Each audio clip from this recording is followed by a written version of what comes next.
Welcome to Men Pursuing More. I'm your host, Roger Maupin. I believe every man has the potential to push past his limits and strive for something greater.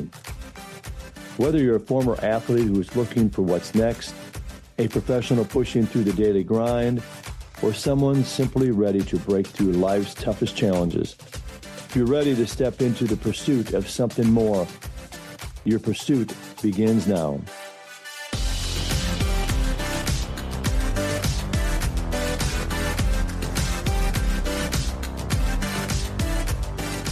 All right, welcome back to Men Pursuing More. I'm your host, Roger Maupin, and today we have Billy Weems Jr. joining us. Billy, before we dive into your story, a few sports questions and a music question for you.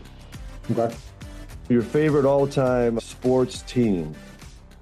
I'm from Dallas, so this will be the Cowboys. There we go. Showing the Cowboys today. All right, love it. Your favorite all-time sports athlete? Sports athlete, I'd say Muhammad Ali. I love it. Yeah, the almighty Muhammad Ali. Yeah. And then one highlight I know you're a music writer, one highlight as a music writer. I would say as a music writer, just to be able to express yourself mentally and kind of take out what's in your mind and say stuff that other people are afraid to say. I love that. I know I was listening to some of your music the past week, and my wife comments, wow, he has a beautiful voice. And I say, hey, he has just a rockin' voice. I wouldn't say rockin' voice, but amazing voice. So I just say, enjoyed listening to it. It had some groove to it, had some rhythm to it. So I appreciate it. So I had my wife listening to it too. So in the background, she says, wow, he is good. Appreciate it. So I appreciate your music, my man. So it's moving and it has an amazing message. So I appreciate you. Thank you. Thank you. Let's get into your story and tell us about your experience growing up in, I believe, Grand Prairie, Texas, and some of your successes and challenges along the way. I know you were on the step team. I know you're involved in sports, theater, talent shows, music, you name it. So if you can just share some of that growing up in Grand Prairie, Texas. Growing up in Grand Prairie, Texas, I grew up with both of my parents and my sister. I have an older sister. She's 2 years older than me. And I came from a super supportive family. So anything that I wanted to try or I had any interest in, they were always supportive, like my entire family. I had a bunch of cousins and aunts and uncles where we were very close-knit family. So we were with each other all the time. So my cousins are more like siblings than actual cousins. And we just did a lot together, and anything, like I said, anything that I had a desire to do, it was all support there. And starting from elementary, I think it was third grade, I had my first little talent show, and we did a lip sync contest. And the first time we did it in the third grade, the school went because the whole school would be sitting in the cafeteria to watch this, and the whole school went crazy with us on stage, and they loved it. And the next year, our music teacher, she was like, I want you guys to practice, because there was that time there was you had to try out for it. So she let us get out of class and everything to practice and get prepared for it and allow us all to just build something cool. And when I was in the fourth grade, we did another one, and this one was even bigger, and everybody was expecting it. So we were like the headliners of the talent show, and doing that, I just got this itch for just being on stage. So it was super exciting just to be on stage and see people screaming and shouting and all that. I just had that little hit of some, I guess, fame and celebrity on stage, and it made me excited about doing it. And when I left that school, I had to go to a new school, which they had just built by my house, and we were like the first fifth graders in the school. And while I was there, they had the Michael Jackson whole thing on VH1, and they were playing nothing but Michael Jackson that whole entire month. It was like a whole thing for Michael Jackson. And I watched the Jackson 5 movie. Mm-hmm. And after watching that, I just was so hooked with Michael Jackson, and I couldn't stop watching him. I wanted to dance like I wanted to be like him. And I just started dancing all the time and trying to sing all the time. And from there, everybody always asked me to dance. So I'll be dancing and doing that. but I hadn't gotten to that singing point yet, like where I was just like, oh, I can sing. I was more like, I'm just dancing right now. I just like dancing because we were lip singing when I was younger, so I wasn't really actually singing. And when I got to middle school, I was in a choir class and I had a friend of mine and he was just beatboxing and he was just sitting there beatboxing in the class because he liked to either drum on a chair or something or a beatbox. And one time he was doing it and I started singing The Lion King, The Lion Sleeps Tonight. So I started singing that song while he beatboxing and everybody started staring at me and just stood around me. And I was just like, oh, they like this. And I kept singing, and everybody, like every Friday, like everybody asked me to sing because the teacher have this little free day where you can show your talents and stuff. So I'll be singing for the class. I start off singing like NSYNC songs because NSYNC had the performance they did on Disney Channel, and it will play over and over again. So I learned all their dances, all their songs. So I would be singing for this class all the time. And eventually, like that's all I want to do is sing. So I'd be interrupting the class a lot because I want to sing for the girls that are in there, and like I'll be showing out too much. And the teacher didn't like it after a while. She was like, "All right, it was good at first, but now you've been a disruption." And I wanted to be on stage and sing so bad. That's all I could think about throughout everything I was doing. So it was hard for me in classes and things like that because that's like where my head was at. And I ended up getting kicked out of choir because I was too much of a disruption. And they made me go to theater arts. And when I got into theater arts, I learned that I was very good at that too. I got excited about being in that class all the time. But they ended up having a lip sync contest that they did. And she asked, we had to do a project where we had to do one. And I picked my group and I did the choreography, got everything set up, and we did the song perform for her. And we got a very good grade. And she came up to us and was like, hey, I like to take y'all to these competitions that they have. So then we started doing these lip sync competitions at all these different schools. And we would end up getting second place, third place. We never really got first place, but we would always be like getting a high second or third. And when we would go to these places, first when we did it, like everybody was amazed by us the first time. But when we started going to the other competitions, they really treated us like celebrities when we came in there, like we were some boy band group. So when we came in, like all the girls would be like wanting to take pictures with us and people would be stopping us and parents would be stopping us saying, we love you guys and stuff. So it was like we were little celebrities, even though we're just lip singing, which is somebody else's song anyway. But like I can say like being in Grand Prairie, like growing up as I was growing, like everybody knew that like I was gonna do something. Like everybody, I was told that all the time. You're gonna do something amazing and you're gonna be big one day. And I would hear all those types of things. And in middle school, as I was singing as well, my voice changed. I went from having this high voice and to this deep voice that just came out of nowhere. And my voice started to crack all the time when I sung. So I started having this insecurity of singing. So doing the lip singing stuff was fine because all I had to do was dance. I had to sing, but I think when I got to the eighth grade, I just stopped singing, period. Because I was like, I'm cracking because I cracked in front of all the girls one time and it was so embarrassing and it just made me not want to sing whatsoever. So I was like, I'm just going to dance. And when I got to high school, I had two friends of mine from church, and the oldest brother was on the step team, and I was coming to school. He used to talk about it all the time and how they got to dance on stage, and he showed me videos, and I'd be like, man, y'all get to do that? And it just was like, I got to get into that. And when I got to the school, I started off in sports at first and playing football, play basketball. And I like playing sports just to do it because I grew up playing sports as well. In elementary, I played pee wee football and things like that.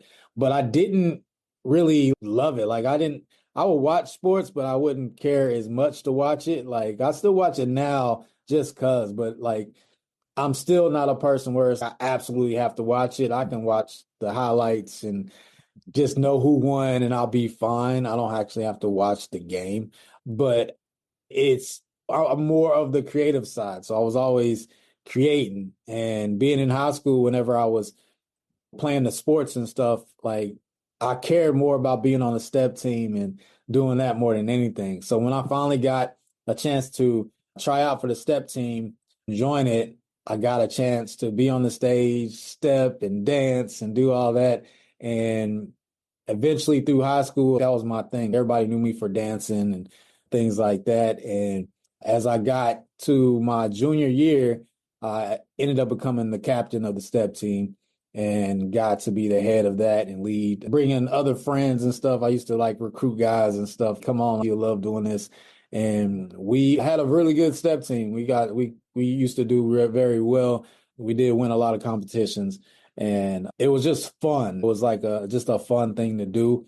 I think I recorded my first song. I recorded my first song in high school too, and I think I was around 15, 16. I recorded my first song just to get a taste. I had a friend that had a studio at home, and I got to do that. But I did have a girlfriend in high school, and my junior year, she ended up getting pregnant, and I was on my way to being a father, and I had to figure that out. And while I was a junior, I grew up cutting hair too as well. I didn't mention that, but I grew up cutting hair. I started cutting hair in the fifth grade. My dad used to let me cut his hair, and he would go to work, and there was another guy who knew how to cut, and he would come home and tell me tips. Like he said, you should do this and you should do that. And I would go to the barber shop, and I watched barbers cut as well. And I eventually learned how to cut really good. And high school, they had cosmetology. So I was like, all right, I could do cosmetology, get my license, and I can cut hair. And then eventually I can get my barber's license. But I took the cosmetology class, but cosmetology was 2 periods. So they give you an extra credit. So I was earning these extra credits. So when I found out that my girlfriend at the time was pregnant, I went to the counselor and I talked to her about my situation and what I need to do. And she was like, you have these extra credits. And if you leave cosmetology and you take these classes, you can graduate a year early. And I was like, oh, I can graduate a year early? And she's like, yeah, all you got to do is take these classes. You're going to take a night school class, and you'll take summer school. And you'll be graduated in 2004, because I was supposed to graduate in 2005. And I took the classes. I did everything she told me to do, and I graduated a year early. And I immediately started working. I went working right after high school. Didn't do any college or anything at first, just because I was like, I got to go make some money because I have this kid. And in that process, like I found myself just like unhappy, just working. And I ended up started to dabble into like music, and I learned about different softwares online, and Google was like fresh. It wasn't like as it was now. We were using Yahoo and things like that. So I would be on Yahoo just researching on how to do music, how can I record. I didn't have a studio at first, so at first I'd have a tape recorder and I record my vocals, and then I'll have some music playing with it, and then I'll put those together, and it just was terrible. But then I learned about FL Studio. It was Fruity Loops at the time, and I learned how to make some beats and things like that. And they used to have all those downloading softwares where you can, like the Bear Shares and LimeWires, where you can download music and software for free. Well, basically steal the stuff, I would say. And I got recording software off of there. And I was like, all right, I can make my beats and I can record. And I started doing that, practicing it. And I was super terrible at first. But the more I kept practicing, I got better and started recording. And by then, it's like 2005 that I'm into it, and MySpace comes out.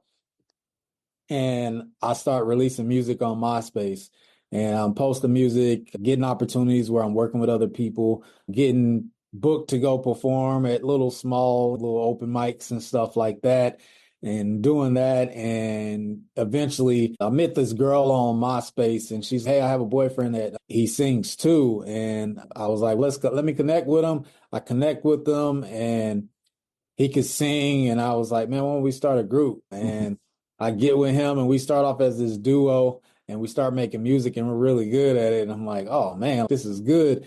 And I started dating this girl, and her sister had a boyfriend that could sing. And I'm over at their house, and she was like, sing for him, Chris. And he sings for me. And I'm like, oh man, you got to join our group. And we end up having a third man. And we start off as this trio, performing, doing photo shoots and things, getting prepared to go to the next level. And there's this local record label that kind of comes in, and he basically tells us that we're super good and he wants to work with us, and basically tells us we need one more guy. And I'm like, man, we got to find a guy. And I didn't know anybody from Grand Prairie that can sing. All the other guys, all my friends from Grand Prairie rappers, and they wanted to rap, and because they want to be street and things like that. So I was like, I don't know anybody in Grand Prairie that's going to be able to do it. And my friend, the other guy in the group, he ends up finding one of his friends from Houston, and he comes out here and actually joins the group. So he moves from Houston out here to join this group, and then we start our thing. I know I went way off from Grand Prairie, but it only made sense to take it that way of how, because Grand Prairie was like really shaped a lot of what I was going to do, prepping me for what I was going to do. The teachers, the people around me, my family, like it's like everybody prepped me to go where I was supposed to go. And what was the name of your group? Exquisite. Exquisite. Okay. Yeah, Exquisite. I think I see that on is that still, I think have you used that on your I use it. It's under a few things, but Exquisite, it was like, it went from being my group name, and after my group name, I kept the name and turned into Exquisite Creative. And I just kept it and kept the name going. I use it as my design name, Exquisite Designs. And I was just still running with that name because I didn't want to get rid of it. And now you're moving along with your group. And then I know you had to share with the listener what sparked some interest in photography and graphic design. Did that happen along this way too? Yeah, because when I started music, like I said, I was on Yahoo trying to learn how to do everything. So during that time, I got Photoshop. I didn't have anybody do my albums and stuff when I was just solo. And I was like, man, I gotta figure this out. And I had this little cheap camera, and I would take my pictures for myself. Then I would put them in Photoshop and make my album covers. And I just got good at it. And when I started my group, like, we needed pictures sometimes, and sometimes we couldn't afford to do a photo shoot.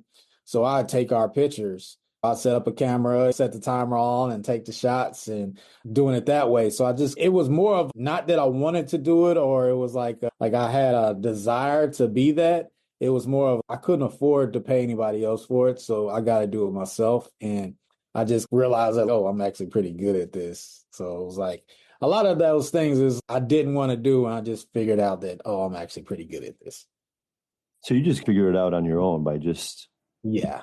going online and just I learned Photoshop originally because there was no YouTube at the time. Yahoo would have these step by step step one, do this, step two, click this, and I would follow that and just learn how to do it. So I used to do it like little 3D models of like microphones and all that stuff in Photoshop, learn how to cut out a picture and everything just from photos, doing those little tutorials step by step. So I basically just self-taught myself how to do everything, the photography, graphic design, video, all of it.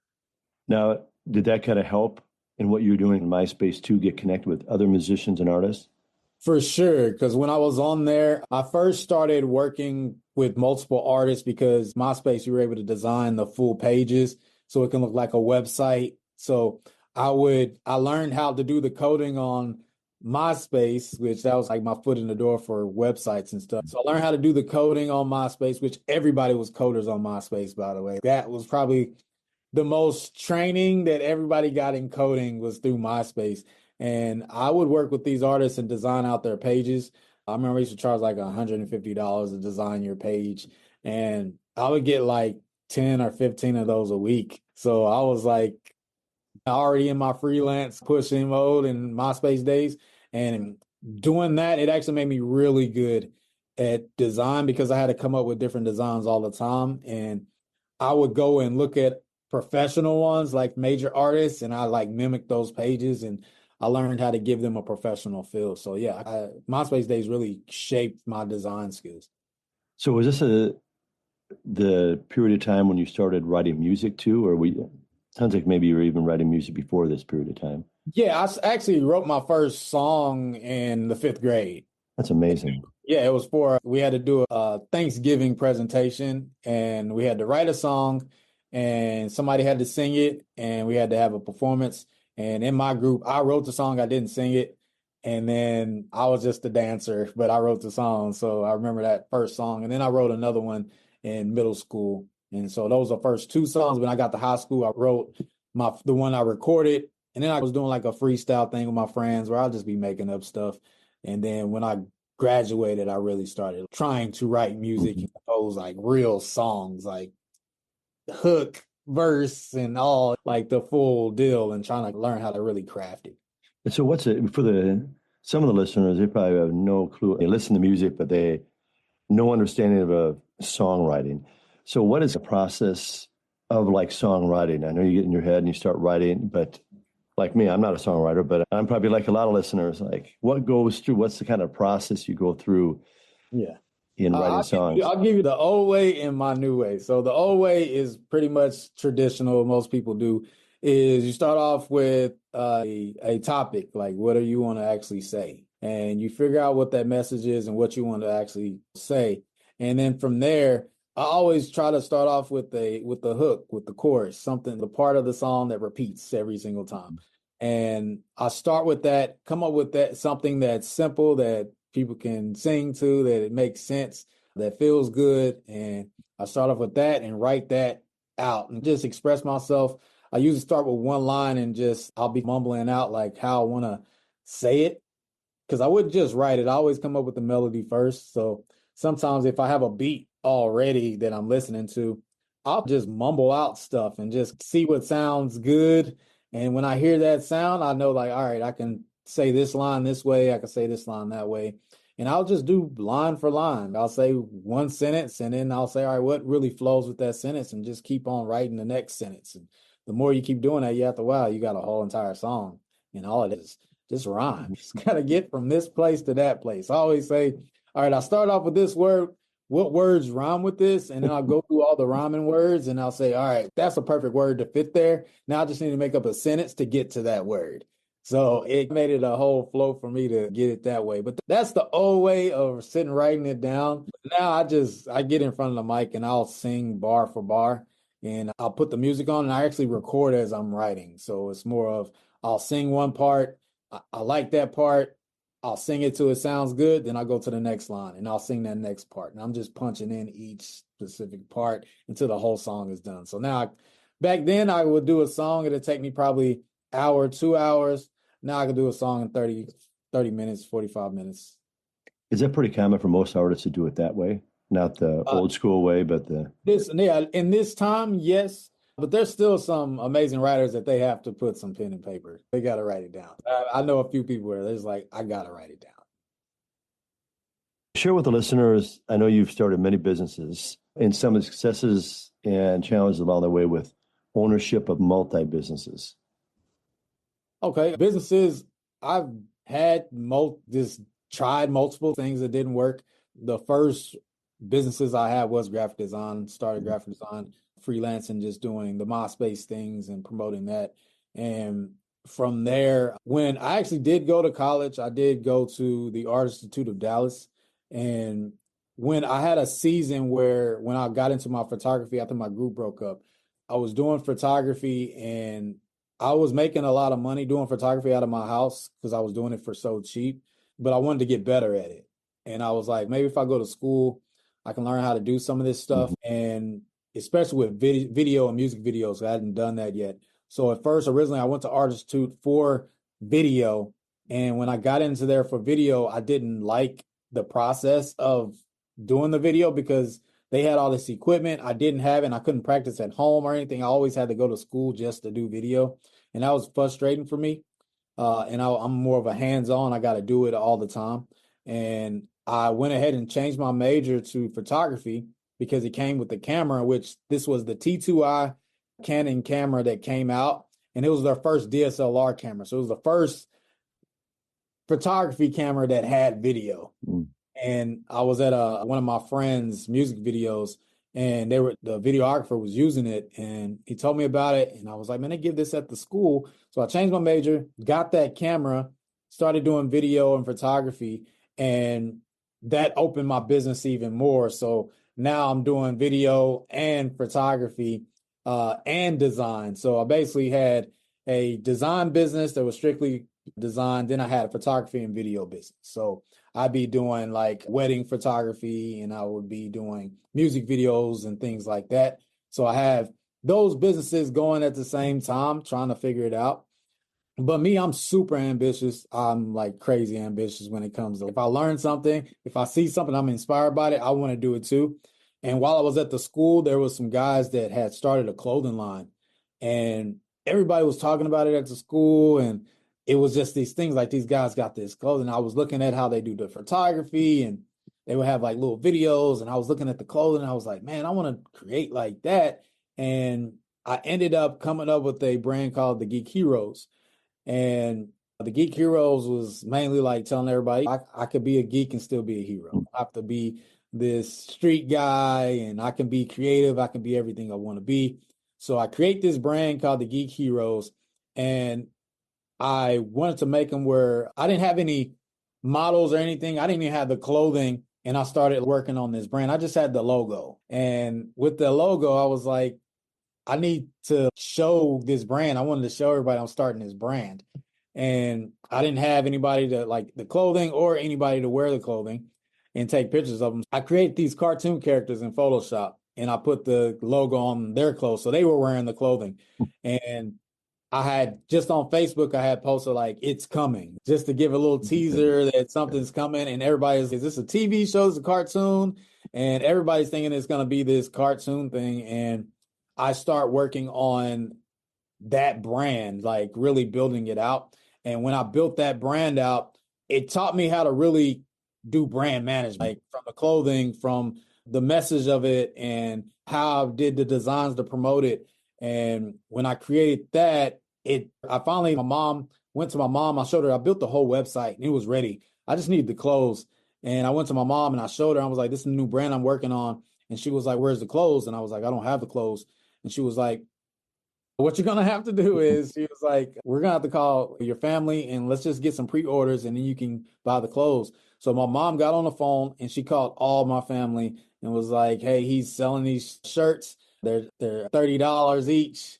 And the whole family starts buying these shirts pre-orders. So my mom ended up raising for me like $1,000 from my family and friends. And I took that and I bought all the merchandise that I needed and had full inventory plus more. And then I really just launched it. And it took off so fast and it was selling so much that it got overwhelming for me because it started growing like way faster than I expected.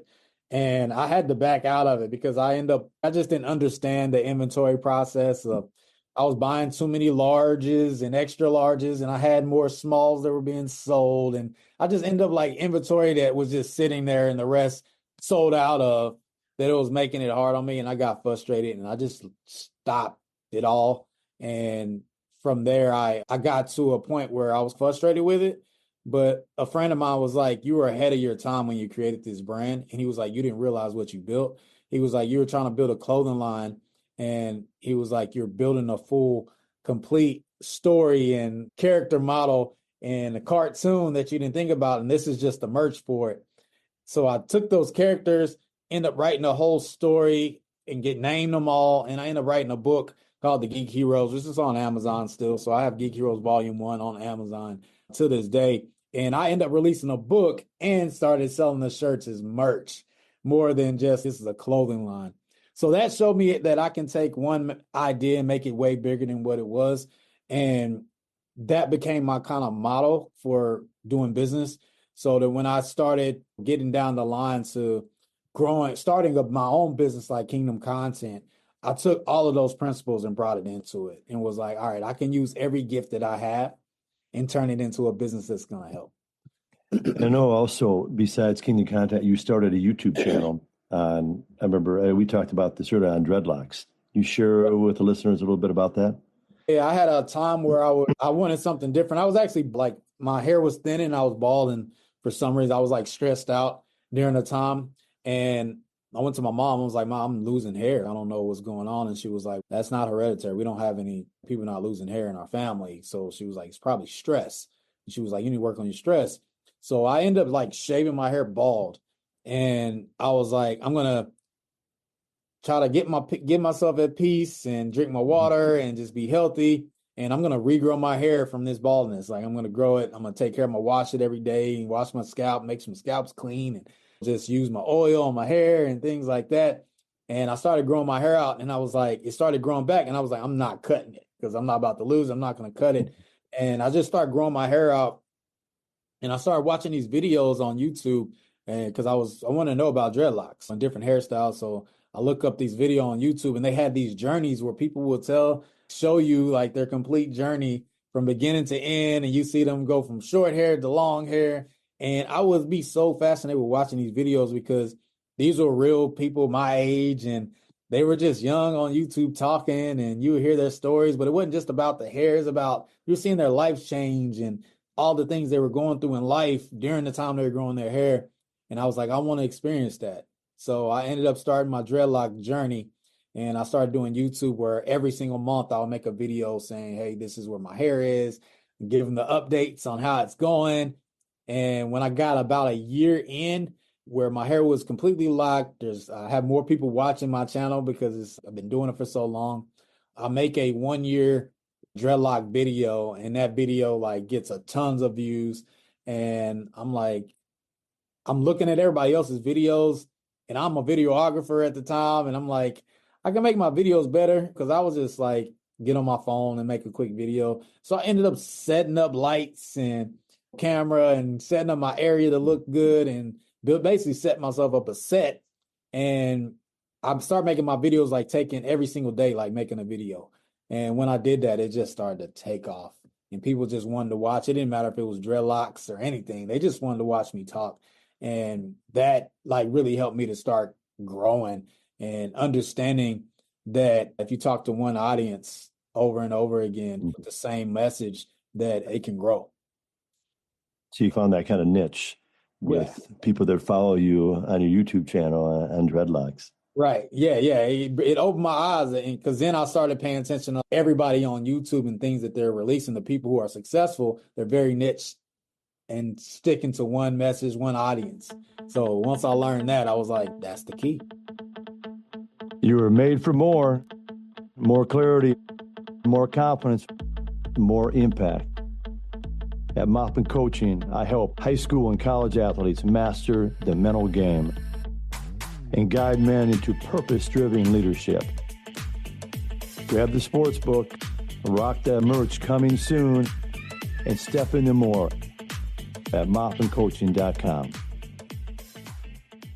All right, Billy, tell us about, working some with Matt Monero and some of the jobs I believe you worked, and just share with the listeners about that. Okay, so I did freelancing for so long, and I had my daughter, and at the time I had who's my wife now, we had a kid together. So I'm starting this family. I end up getting married, and freelancing isn't paying as much as it needs to. So, like I'm able to pay bills, but to grow to a different level, to buy a house one day and things like that, it just wasn't working. And I got tired of just paying rent, getting by off of that I was like, all right, I need to find a job. And I wanted to do a job that was in the creative space. I've been doing it for so long. So I started trying to find like graphic design jobs and things like that. And I ended up getting a job at first working for this greeting card company where we're supposed to design greeting cards. So that's what they advertised. But when I got into the job, we were just taking company logos and putting it on an already designed greeting card. So it was just like a waste of my time. Yeah, I was using Photoshop, but it was not using it to the skill level that I had. So it was like a waste of time for me. So I started looking for another job and got an offer from a car wrap company to come in for an interview. And I went to that inside that company, and it was so amazing when I first got in there. The guys were designing on like these 40-inch screen monitors, and they had a whole design room that was like, it was dark and dim and had nice lighting in there. It was just so cool. And I was like, man, I want to work there so bad. And I ended up getting a job there and worked that job for around 2.5 years. I loved it at first, but then they changed and went this corporate route, and I started losing a love for it. And then inside the job, I felt beaten on. Like sometimes we would mess up and things like that. And it was just becoming a headache and stress in the job that I started getting down there. And this was right before I started my dreadlock journey. And I was losing myself at the job because I knew I'm supposed to do something bigger. And I had all these ideas and I couldn't really tell them like to go this route and do this because this is their company. And I just was frustrated in the job. And I remember bumping head with the manager and I got put on this leave. And during this time I got put on this leave, I started just applying for other jobs. And one of the jobs I applied for was commercial fleet financing, which is the company that Matt Monero was the CEO of. And I didn't get a call back at all. And eventually I ended up getting let go from the design job after that incident of getting into it with the manager. So I'm stuck and I'm so frustrated this time. I'm just like, I don't want to work for anybody. And I remember I was watching, I remember I was watching YouTube and I was watching this Pastor Mike Todd out of Oklahoma with Transformation Church. And he had a series called Stride. He was talking about moving at the pace of grace of God, asking God, where do you want me and where do you want me to be, and letting God direct completely your life.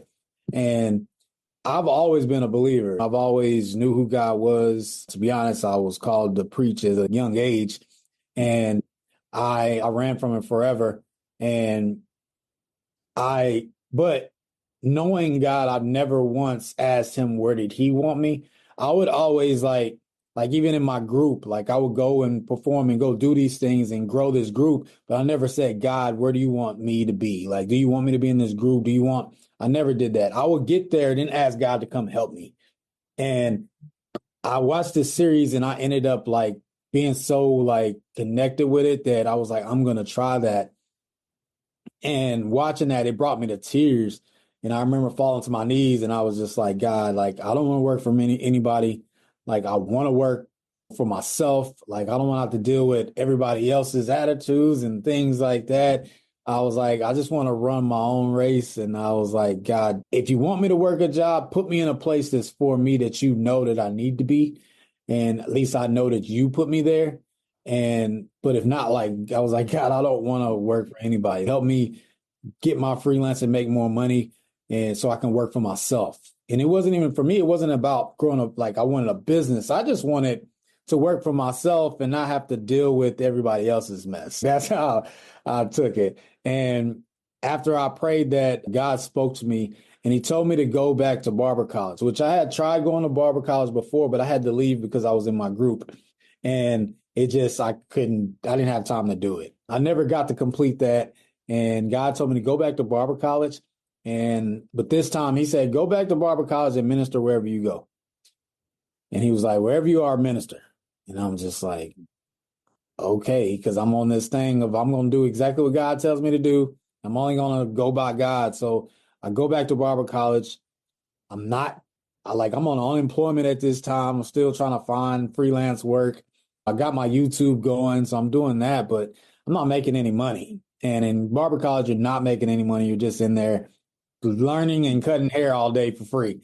I'm in there, but God told me to minister, so I'm ministering to everybody that comes around me. And I already knew how to cut, so everybody around would come around me because they want to learn how to cut. So I'm like teaching as I'm going and stuff. And I'm just ministering. But then I get this call one day after work and after the school, and it's Matt Monero. And this is CEO calling me directly, which was weird to me. I've never had a company like CEO call me. But at the time, I had put on one of my thumbnails on YouTube, I took my head because the video was about kids and dreadlocks.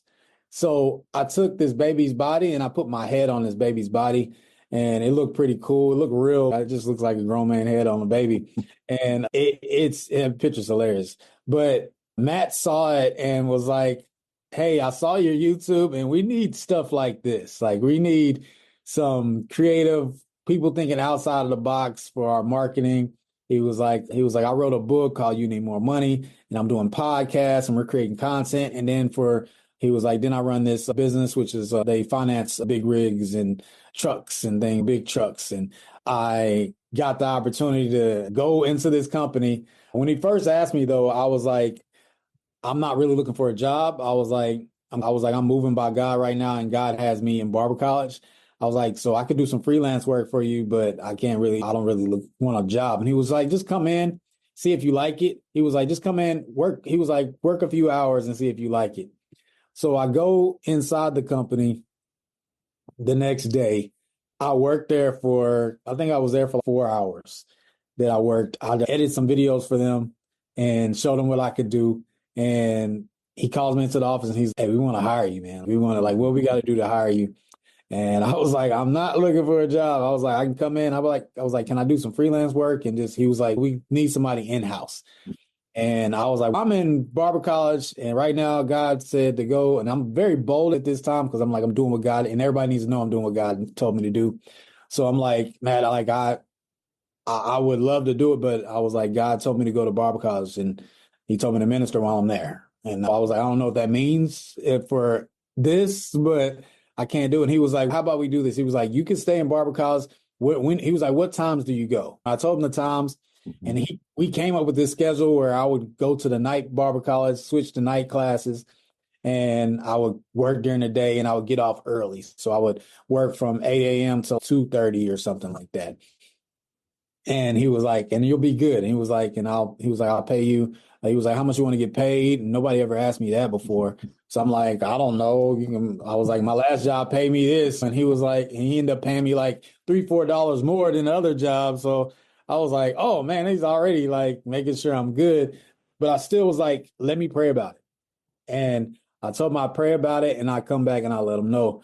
But I was walking out, and before I left, hey, before you leave, he was like, go to such and such. She's going to write you a check for the day. And I was like, what? I was not expecting. I never got a check on an interview. So he paid me. So I'm like, this guy is a real deal. And I go and I pray about it. And God said, take it, but minister wherever you go. So I tell him I'm going to take the job. I start working in this job. And at first he has an in-house guy who's managing all his content. He has an outside team that's doing his marketing, like his ads and just basically his posting to his social medias and things like that. And he's working with all these teams. He has somebody who's running his other accounts for his like emails and things. And I'm like, man, all these people, we have all these meetings every single week, and we're having to talk with everybody because I'm creating the content, then I'm giving it to the other guy, then he's distributing it to everybody. And it was a whole thing. And there was times where Matt was just like, I could see the frustration in him, and it just isn't working. Like, why aren't these things clicking? And I was like, man, I can do this though. I can post on social media. I got more followers than he got. So I'm like, I can do this. And I went home and that one day and I prayed and I asked God, I said, God, I've been working and doing a lot of work at this job, and I've been there for 3 months. And I was like, I think I need a raise compared to the work that I'm doing, because the workload I was doing was more than everybody else's. And because I was very fast editor, designer, so I would design, edit, and I would do it so fast that the other guy could barely keep up with me.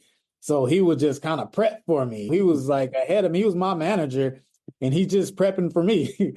So I was like, I prayed and asked God, what do I do about getting a raise? And God said, ask for $2,000 a week. And I was like, and I used to have this prayer journal. I used to write in it. So when I asked that, and God told me, I wrote down $2,000 a week, go ask for it. And God said, go ask for it tomorrow. And I was so nervous because I never asked a company for a raise and all that. And I remember praying and saying, God, bless me with this that you asked me to go ask for, so I'm not in here looking crazy. And I walk in, Matt's never there early in the morning. And when I walk in, Matt's there bright and early that day. And I stopped and knocked at his door and was like, hey, Matt, when you get a chance, I need to talk to you. And he was like, come on in. And I was like, oh, man, I got to start it now. So I get in there and say, Matt, I've been doing all this work, extra work, more than everybody else. And I wanted to see if I can get a raise. And he was like, how much we talking? And I was like, 2,000, and I'm stuttering. I'm like, $2,000 a week. And he's like, whoa, that's a lot of cheese. And I was like, yeah. I was like, God told me to ask that, and that's what I'm asking. I was like, I didn't know how much to ask, but that's what he told me to ask. And he was like, okay. He was like, so if I gave you that, what would you do? I was like, I can run your social media. I can basically take over everybody's job that you have going. I can do that. And he was like, you can run. I was like, yeah, I can run that. Like, I know the system. I know how to do it. And he's okay. And he was like, he goes, and he says, let me talk with Sarah. She's the COO of the company to this day. And she was only assistant at that time. And he was like, let me talk to Sarah, then I'll get back to you. And I walk off, and they're in this meeting for 6, 7 hours. And I'm like, why are they still in there? Why haven't he came back with an answer? And she walks out at the end of the day, and she puts her hands up and she gives me a high five. And she was like, go talk to Matt. And I'm like, oh, wow, I'm about to get this. And I get inside of there, and Matt's, okay, this is what we're going to do. I can't give you the $2,000 a week. And he was like, because if I give you that, he was like, you have never made that type of money and you wouldn't be able to handle that just yet. He was like, so let's start you off here. And he gave me a different number, and it was still a big number. So I was like, more than I ever made anyway. So I'm like, yeah, let's do it. And he said, but this is the thing. He was like, I'm going to have to let everybody else go in order to pay you at this. And I'm like, I don't want anybody losing their job. And one thing he taught me during that time was, he was like, you can't take that personal. He was like, you're coming in to do a job and I'm looking for something, and that's what I need. And we have to do this for the better of the company. And right now they weren't aligned with the core values and all those things. He was like, you align with it. Let's just take it. He was like, you believe you can do it? Then he was like, I want to put faith in you. And Matt put complete faith in me. And from that moment, he let everybody go. I became the marketing manager, and I started running social media. And I remember when I first had my first week of posting for him, I had to go on a cruise. So it was already booked, a family cruise. And I'm like, how am I going to go on this cruise and make sure all this stuff is posted? Because I didn't know how the internet was going to work and all that. And I used later.com to schedule out everything. So I scheduled everything out ahead of time, got it all scheduled. And when I came back, I'm like, everything posted. So I'm like, cool. And Matt, like, when I came back, Matt didn't talk to me for the whole entire day. And I'm like, dang, I must have messed up. He's not talking to me. And at the end of the day, he walks to the back. We used to have this closet back there, and he would go and grab stuff out. And he walks to the back of that closet, and my desk is right there by the closet. So he walks by and he's, Billy, what are you doing? And he says it with this concerned voice. What are you doing? And I'm like, I'm just trying to get your stuff going. I'm making sure everything's posted. And he's, what are you like? And he walks into the closet and he comes back out, and he was like, whatever you're doing, keep doing it because it's working. Oh, thank God. So I'm like, okay, we're in there. And from there, his social media started to grow and grow. And then he's doing more podcasts with bigger people. He's on there with Grant Cardone. He's doing Ed Milet. Like, he's doing all these big people, and he's growing into this influencer at this point. And I'm like, okay, like, I can do this. And I started doing his brand so good, of his personal brand and the company brand. I rebranded the whole entire company, their business cards all around the office. I have all kinds of design work I did for him to put on the walls, his core values, all that. I'm like really going in on this business, and I'm growing and growing inside this company. And I end up hiring a team to come up under me. So now I'm managing more team under me, and we're doing more work. And Matt has multiple businesses as well. So then he started having me work inside the other businesses with their branding and doing those. And he bought into this other company where it's like a seminar company. So I start rebranding. Now I'm branding the whole entire event and all their banners and flyers and promotional material. And I'm getting so good at it. People are asking Matt Monero, who's doing all your work? And Matt kept me to himself for a while. But I end up talking with Matt and saying, I want to build something on my own. I'm learning from him. I'm sitting in this podcast room with him every single day. He's talking about business, how to make money. He even talked about the reason why I asked for a raise is he had a podcast talking about how to ask your manager for a raise. And I did everything that he said to do, and that's how I got the raise. And I'm just learning. I'm soaking in everything like a sponge. And I'm working hand in hand with the CEO every single day. I'm in his office every day. Everybody else would have to knock and schedule an appointment. I would just walk into his office, start talking. Like, we had that type of relationship, and I never had that with anybody. and nobody took me under their wing like that. And I used to minister to Matt and say, Matt, you have a niche and ability to help business owners and people, entrepreneurs. Like, you can train them and really get them to another level if you just take it more serious. Because like he was talking about his book, but I was like, you can really help business owners. Like, you should really target that. And he was like, man, you always act like I'm like like I've been called for something. He used to always say that. And I will push him. But I grew inside this company so much that it was like easy for me what I was doing. And I wanted to start my own thing. So I ended up reaching out to another person about if they needed some help.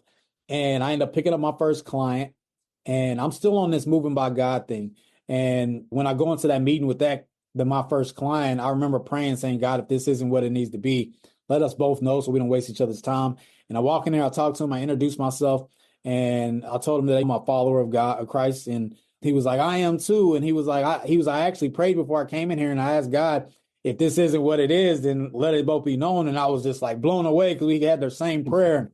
And I was like, oh, this is it. God didn't laid it out. And he became my first client.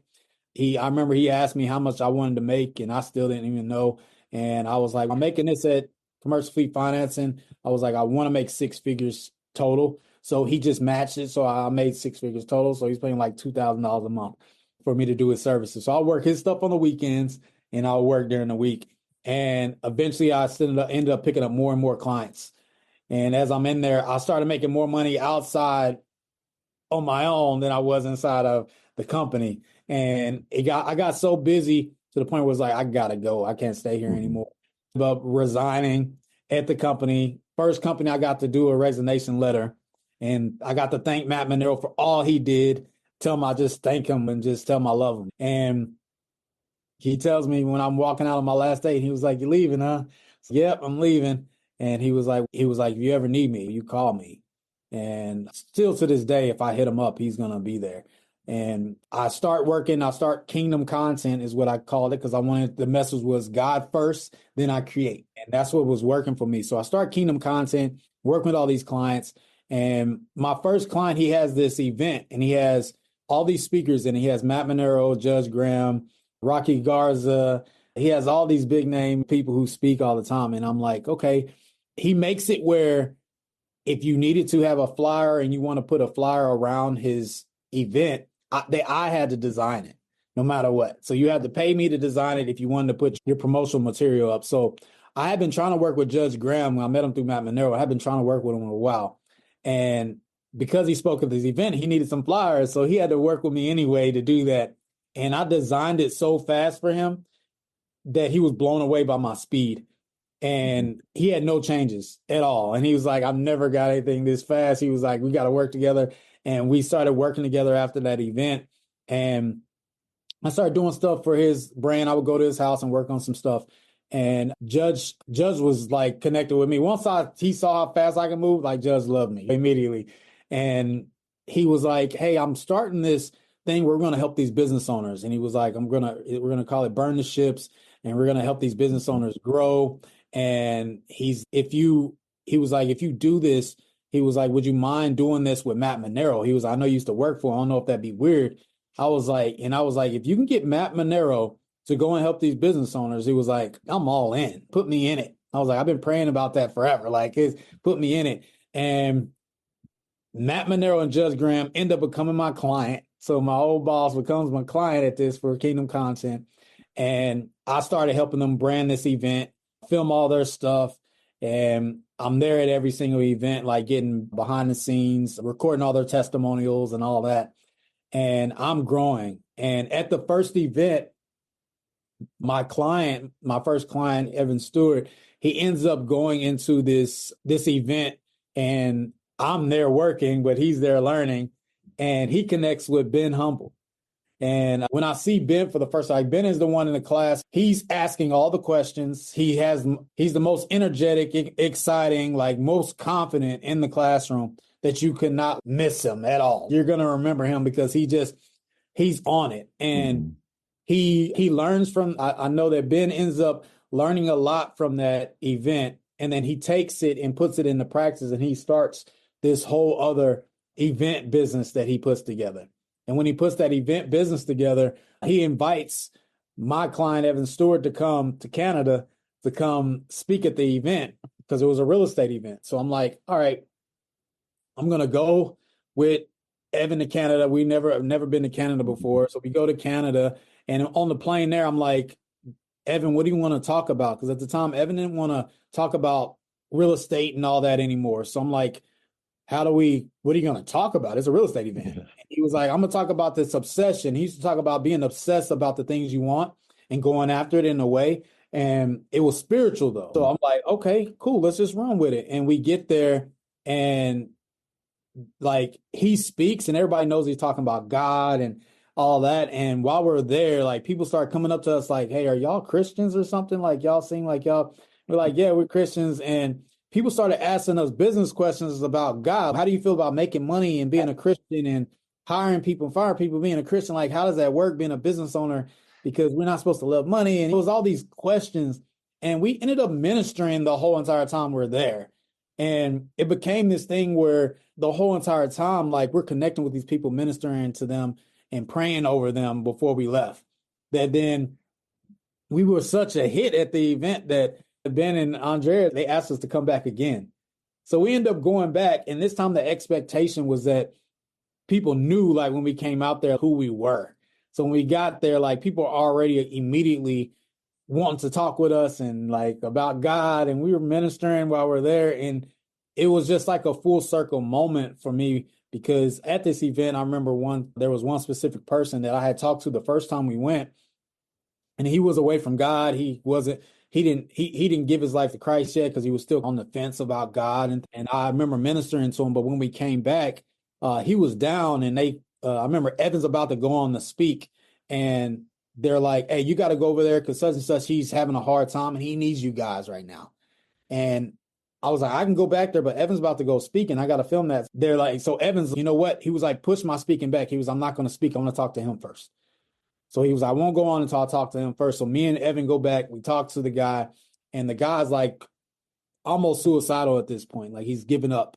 And by the time we end up talking to him, by the end of it, he ended up giving his life to Christ.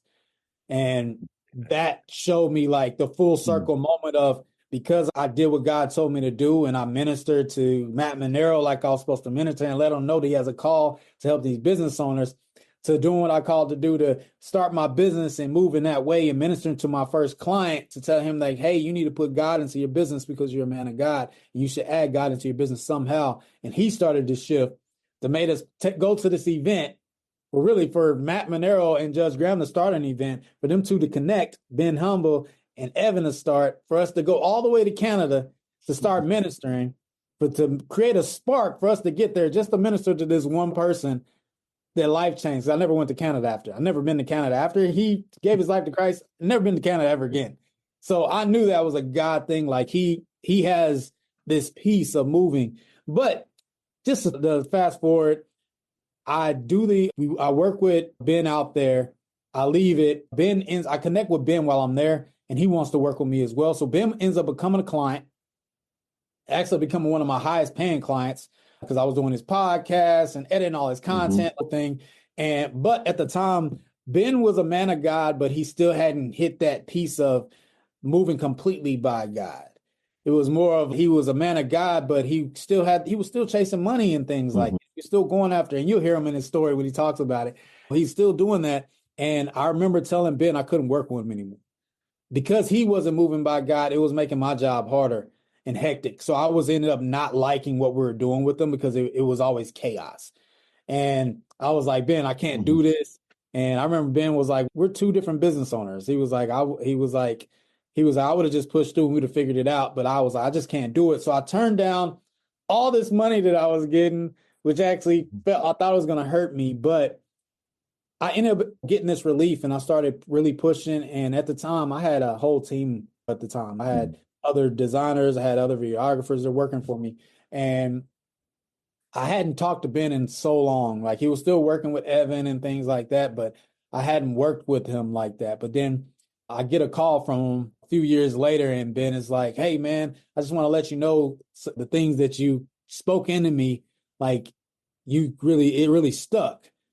And he was like, now I'm moving in purpose and I'm following after God and I'm doing music again. And he's like talking about it. And he hit me up to ask me about working on music again. So I was like, yeah, I'll work with you on some music, man. And we talked and we just reconnected again. And it was just more of a spiritual type of thing. And I told him about the business and where we're at. And he wanted to help me. And he started becoming that mentor for me again and just speaking into me and also on the spiritual walking with him. And that's how I connected with Ben. That's how I ended up being on like speaking and things like that. Cause he was like, they need to hear you speak. And Ben was the first actual person who ever gave me a mic and let me speak in front of an audience. Cause he let me do that in Canada. He told him to tell my story and I told my story in front of everybody. And it was just like cool to be able to do that. And he kind of opened that mindset that, hey, I could do a coaching side of this too. And he started teaching me the coaching side of the business and things like that. And yeah, just helping me grow. So that's how I really connected with Ben, which is how me and you connected, correct? Yeah, how we connected. There was a couple, I know, webinars he had, and he had you as a guest. Hey, we got a special guest on. Yeah. And you were on a few different times. So we got an opportunity to not, I already knew Ben, but I had an opportunity to meet you a few times. So I appreciate your willingness to come on this podcast today. To kind of wrap this up in the next 4 or 5 minutes, share with the listeners, I know you had some challenges in the last year in your business, and just shift your mindset, how God plays a role in all that. Yeah, after COVID, all businesses took its hit, and I was able to navigate through it. But there was a lot of change because when I first started into creating content, like everybody wasn't filming, and podcasts weren't super popular. But some people were doing it if they understood the game. The coaching space was totally different. But after COVID happened, it was like everybody became the coaches. Like everybody started doing the Zoom calls and podcasts this way. They didn't need the videographers. Right now, we don't have videographers in here doing anything. So it hurt the business a little bit because I didn't have as much to offer. And I started having to navigate on what's the best way. And I started moving more towards overall branding and messaging for the clients and helping them with those things to help them to do their podcast. So they don't need me for that piece of actual filming, but the build of all around it to make sure it grew in marketing side of it. So I started focusing more on that stuff, but still, again, it was still a hit because everybody was scared to spend money. And the coaching space had started dying down, and it just got into a point where I wasn't for sure what I wanted to do with the marketing side. And it got a little nerve-wracking because at the time I didn't need the team that I needed. So I'm having to let go people because I don't need as many videographers. I don't really need as many designers. So it became like a shift for me. And after a while, business just started going down and down. I'm just like, man, I got to find my space again because I can't offer what I used to. And my bread and butter was shooting content all the time. And content wasn't needed as much as it used to from professionals like you, because people are using their phones now. They're using all these other technology that they don't need. And now we got AI that comes into place that does even more. It made it where I'm battling robots at this point in technology that it's become a fight. But it has shown me that originally when I started the business, and this is also where I fell at, I started chasing money after a while because I was trying to keep up with bills and I got to get this client, I got to go get another client. And it started to hurt me because originally God never told me to do that. He only told me to minister wherever I go. He didn't tell me to chase after money. So even in my business, I was always ministering and praying over my clients that I started chasing so much money and try to get the clients so much that I stopped doing that. Because now it's, no, I got to get these bills paid. Like, we ain't even got time. I got to get you out of here so this other person can come in. So I'm rushing the meetings stuff so I can get to the next one. And I got away from God, and it showed me that, hey, you got to shift back because you're only here because you were ministering. The only reason you connect with these people because you were ministering the word of God, like I told you to. And once you stopped, now you don't have purpose in all these places. Because God put me in some places I didn't belong. I was in meetings with billionaires and millionaires, and they were talking conversations that I didn't even know what they're talking about, but I'm sitting in there with them and they respected me. But that was because they saw the authority of God over my life and what I was doing that way.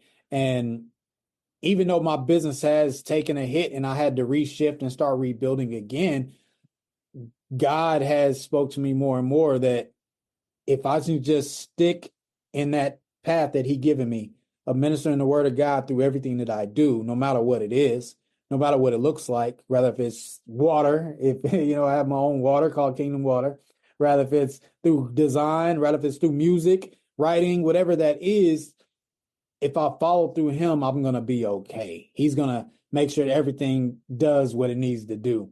But without him, God's not going to take me to that level, because there's no purpose of me up here if I'm not moving, doing what he called me to do.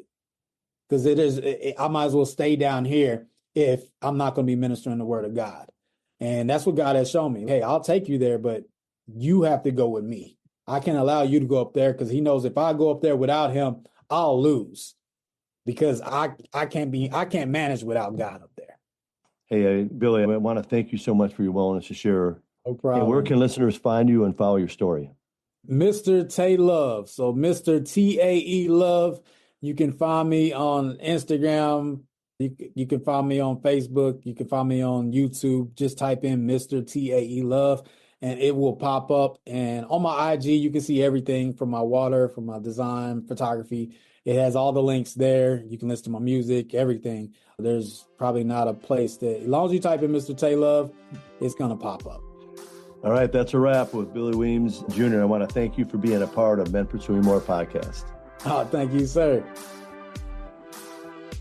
Hey, thanks for listening to Men Pursuing More podcast. Don't forget to follow us at mopandcoaching.com.